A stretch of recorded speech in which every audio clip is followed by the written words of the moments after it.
আমরা পরিষ্কার মনে করি এই বিডিআরদেরকে বছরের পর বছর আটকে রেখে বিচারের নামে কোনো কোনো ক্ষেত্রে যেমন টালবাহানা করা হচ্ছে, একটা পরিবার ধ্বংস করে দেওয়া হয়েছে, একদিকে সেনাবাহিনীর চৌকস সেনা সদস্যদেরকে হত্যা করা হয়েছে, শহীদ করা হয়েছে, আর একদিকে আমাদের সীমান্তরক্ষী বাহিনী যারা জীবন বাজি রেখে, একটা সময় আমরা শুনতাম জনগণ বলতো রৌমারী সীমান্তে আমাদের পার্শ্ববর্তী রাষ্ট্রের বিএসএফকে যারা জীবন বাজি রেখে জনগণকে সাথে নিয়ে নারায়ে তাকবীর আল্লাহু আকবার স্লোগানের মধ্য দিয়ে সীমান্ত পাহারা দেওয়ার এক উজ্জ্বল দৃষ্টান্ত স্থাপন করেছিল।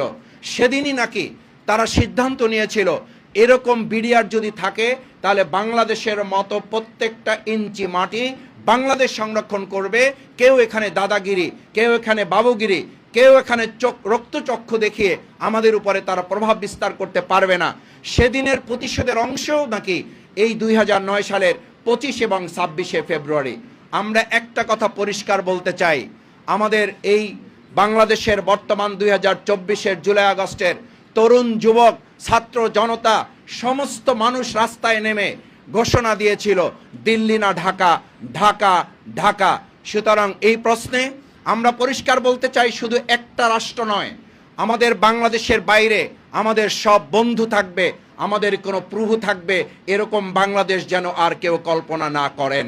সুতরাং সেই জায়গায় 2009 সালের 25 এবং 26শে ফেব্রুয়ারি যাদেরকে হত্যা করা হয়েছে, আমরা আশা করি বর্তমান অধিষ্ঠিত সরকার এই ব্যাপারে অগ্রাধিকার ভিত্তিতে যত হত্যাকাণ্ড হয়েছে তার মধ্যে এটা চাঞ্চল্যকর একটা হত্যাকাণ্ডই শুধু নয়, এটা বাংলাদেশের জন্য স্পর্শকাতর একটা বিচারের ব্যবস্থা।